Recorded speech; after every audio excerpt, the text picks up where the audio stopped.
बिस्मिल्लाहिर्रहमानिर्रहीम। अस्सलामुअलैकुम। ये जो तोशा खाना है, ये गड़ी है, ये रसीदें हैं, ये इस पर हुकूमत बहुत ज़ोर दे रही है। इमरान खान से तो हिसाब मांग रही है, लेकिन अपनी कारकर्दगी का कोई हिसाब देने को किसी सूरत तैयार नहीं है। अब ये एक हर रोज़ देखिएगा कि हर रोज़ आने वाले दिनों के अंदर ये लोग कोई ना कोई टॉपिक को हाइप क्रिएट करेंगे उस टॉपिक पर, और उस टॉपिक पर हाइप क्रिएट कर कर वो मईशत से तवज्जो हटाने की कोशिश करेंगे अवाम की, क्योंकि मईशत की जो सिचुएशन है इस टाइम बहुत अबतर है। मुल्क के लिए जो है वो कोई अच्छी खबरें नहीं है, मुल्क की मईशत के लिए किसी सूरत भी अच्छी खबरें नहीं जा रही। और जो रिपोर्ट्स हैं वो ये कहती हैं कि मुल्क जो है वो तकरीबन तकरीबन 75% उसके दिवालिया होने के इम्कानात बढ़ गए हैं, 75%।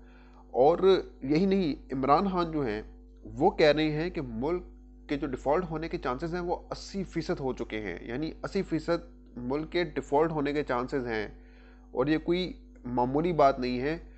लेकिन एहसन इकबाल देखें, उनकी जो सिचुएशन है वो इस टाइम उल्टा चोर कोतवाल को डांटे वाली है। वो आगे से कहते हैं जी मुल्क की मैशत का जो बड़ा गर्क है वो इमरान खान ने कर दिया है। अच्छा, यानी ये कहना ये चाहते हैं कि मुल्क जो इस नहज पर पहुंचा है, मुल्क की मैशत जो इस नहज पर पहुंची है वो इमरान खान की मरहून मिन्नत है। तो सवाल ये है कि जब इमरान खान इक़्तिदार में थे तो तब वो ये कहते थे कि मुल्क डिफ़ॉल्ट होने के करीब है, और उन्होंने मुल्क को डिफ़ॉल्ट होने से निकाला। लेकिन उस टाइम ये जो हुकूमत, जो अब आज की हुकूमत है, कल की अपोजिशन थी, वो ये कहती थी कि जी हमने तो मुल्क की मैशत जो है वो उसका जो GDP है वो 6% कर दी थी, और उससे ज़्यादा हो गई थी। लेकिन ये नालायक हुकूमत है, ये वो थी, ये फलां थी, ये डिंगी हुकूमत है, इसको तो हुकूमत करने का कोई हक़ नहीं, ये नहल है, निकम्मी है। तो अब जब अपनी बारी आई है तो ये वो तब भी इमरान खान के ऊपर मलबा डाल दिया। तो जब इमरान खान की हुकूमत थी तब भी इमरान खान का ही कसूर था, इनका तो कोई कसूर नहीं है, तो दूध के धुले हुए हैं। यानी किसी सूरत भी अपनी गलती मानने को तैयार नहीं है। लेकिन हम गलती फैक्ट्स और फिक्र के साथ बताएंगे, टेंशन नहीं लेनी, घबराना नहीं है आपने। अब इसहाक डार जो कहते थे ना कि मैं IMF को अपने इशारों पर नचाऊंगा, इशारों पर नचाने निकले थे IMF को, और अब IMF के पीछे पीछे फिर रहे हैं। IMF ने पसीने छुड़वा दिए हैं, काम पे टांग गई हैं इनकी, IMF ने काम पे टंगवा दी है इनकी। और ये वो आदमी है जो कहते थे डॉलर को 200 से नीचे ले जाऊंगा, लेकिन वो डॉलर को 200 से नीचे नहीं, बल्कि ये खुद ही जो है ना वो ऊपर जा रहे हैं। और ऐसे ऊपर जा रहे हैं शानदार तरीके से कि अवाम भी देख रही है कि ये खुद को एक्सपर्ट कहते थे, तजर्बाकार कहते थे, और मुल्क की मैशत की नैया किस तरह से डुबो रहे हैं। और इनको फिर भी शर्म नहीं आती, ये इमरान खान पर इल्ज़ाम लगा रहे हैं कि इमरान खान जिम्मेदार है। आप लोग तो तजर्बाकार थे, आप तो कह रहे थे कि ऐसे चुटकी बजाएंगे और मैशत ठीक हो जाएगी। तो क्यों नहीं हो रही ठीक?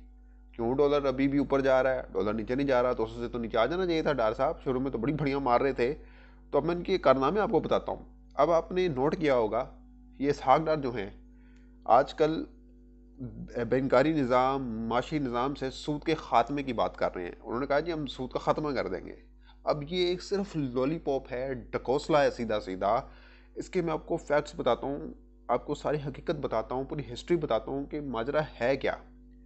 क्या ये इतना आसान है सूद का ख़ात्मा? अगर सूद का ख़ात्मा इतना आसान था तो 2 दफ़ा 3 दफ़ा पहले भी हुकूमत मिली, डार साहब वज़ीर ख़जाना रहे, तो क्यों नहीं ख़ात्मा किया?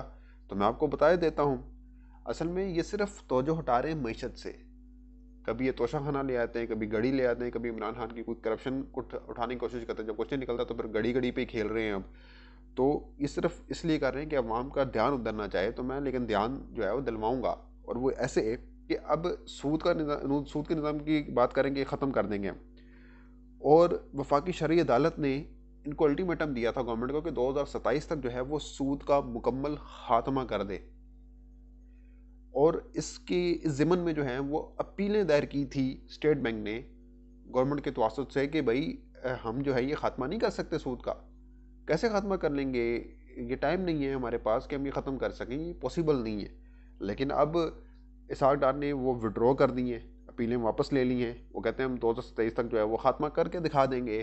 2027 किसने देखा है? आपको ये नहीं पता कि आपने अगले महीने गवर्नमेंट में रहना नहीं रहना। खैर आगे चलते हैं।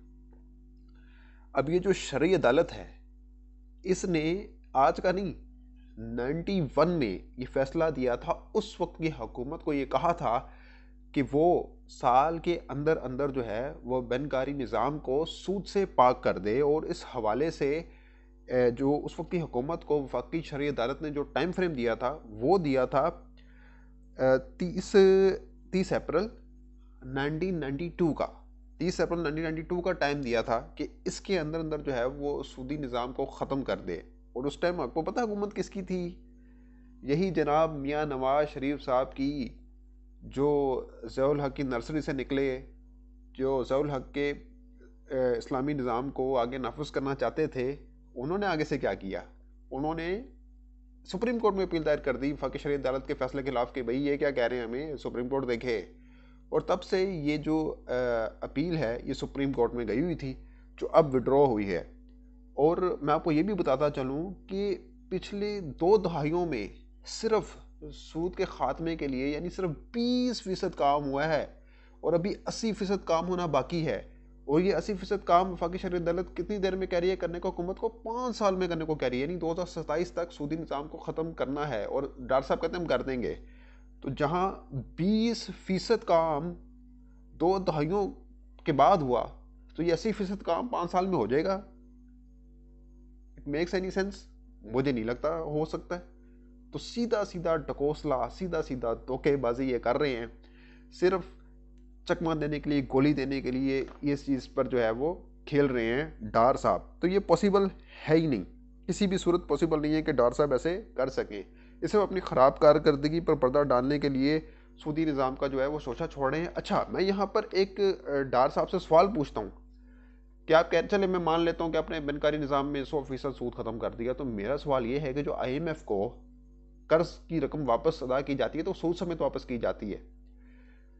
जो इसहाक डार साहब IMF को इशारों पर नचाने निकले थे, अपने तकनीक का नाच नचाने के लिए निकले थे, उल्टा IMF जो है वो उनके गले की हड्डी बनकर रह गया है। और क्या वो आंखों में आंखें डालकर IMF के ये जसारत करेंगे कहने की कि सूद के मामले पर एब्सोल्युटली नॉट कह सकते हैं? क्या इतनी हिम्मत है? मेरा नहीं ख्याल इनमें इतना जिगर है कि ये कर सके, क्योंकि इनकी काम पे टांगनी, जैसे मैंने आपको कहा, IMF ने इनको पसूड़ी डाल के रख दी है। अब देखिए ना कि IMF मिशन ने पाकिस्तान आना था, वो दौरा उन्होंने मनसूख कर दिया।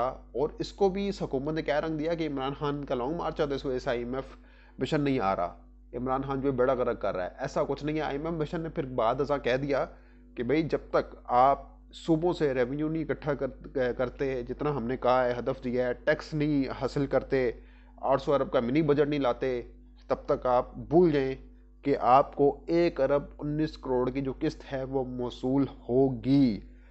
यानी अभी IMF इनसे डूम और चाहता है, लेकिन इस हुकूमत में इतना पानी नहीं है।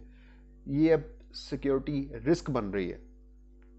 देखें ना, IMF ये किस्त नहीं देगा या पाकिस्तान को किसी भी तरीके से अपने रिजर्व में इजाफा नहीं कर सकता, तो क्या होगा? इसका बोझ पड़ेगा, रिजर्व कम हो रहे हैं, रुपए की कदर और कम होती जाएगी और मुल्क डिफॉल्ट की तरफ चला जाएगा। और ये मैं कह रहा हूँ ना कि सिक्योरिटी रिस्क बन जाएगी। आप कहेंगे यार मीशत की बात कर रहा है और सिक्योरिटी रिस्क पे आ गया, तो सिक्योरिटी रिस्क इस तरह से होगा कि अगर खुदा न ख्वास्ता, खुदा न ख्वास्ता, खुदा न ख्वास्ता मुल्क दिवालिया होता है, तो जो हमारे दुश्मन हैं, जो हमारे एटमी असासों पर नज़रें जमाए हुए हैं, वो फिर कोशिश करेंगे कि किसी तरीके से पाकिस्तान के जो एटमी असासे उनसे ले लिए जाएँ। और ये जो हुकूमत जिस तरह से आई, जिस तरह का इसने किरदार अदा किया, और उसके बाद इनसे क्या बात की जा सकती है कि ये ऐसा ना करें, अल्लाह ना करे ऐसा हो, हमारी फ़ौज के होते हुए ऐसा नहीं हो। उम्मीद है, पूरी उम्मीद है अल्लाह के घर पर। लेकिन अगर इन्होंने कोई सौदेबाजी कर दी, कोई अगर बेच के गिरवी रख के एटमी सासों को उन्होंने पैसे ले लिए, तो फिर इस मुल्क का क्या होगा?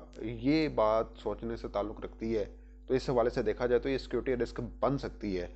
और आपको याद होगा कि अभी हाल ही में जो बाइडन ने ये बयान दिया था कि पाकिस्तान के एटमी सासे ख़तरनाक हैं, तो ये बयान ऐसे तो नहीं दे दिया ना, वहाँ में कोई वजह तो होगी, दिया होगा। तो क्या ये राह हमवार करने की कोशिश की जा रही है कि हमारे एटमी सासों पर कोई कॉम्प्रोमाइज़ हो? अव्वल तो ऐसा नहीं होगा, हमारी अवाम ऐसा नहीं होने देगी।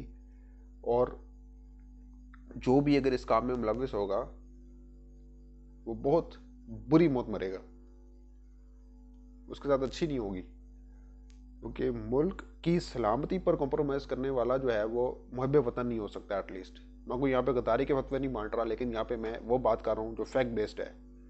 तो मैंने आपके सामने हकायक रख दी हैं कि किस तरह से मैशत का बेड़ा गर्क हो रहा है। तो इसके बाद आप अंदाज़ा लगा सकते हैं कि जो इमरान खान ने कहा है कि मुल्क डिफ़ॉल्ट की तरफ जा रहा है, वो कोई मामूली या छोटी बात नहीं है। मिलते हैं किसी वीडियो में। अपना बहुत ख्याल रखिएगा। अल्लाह हाफिज़।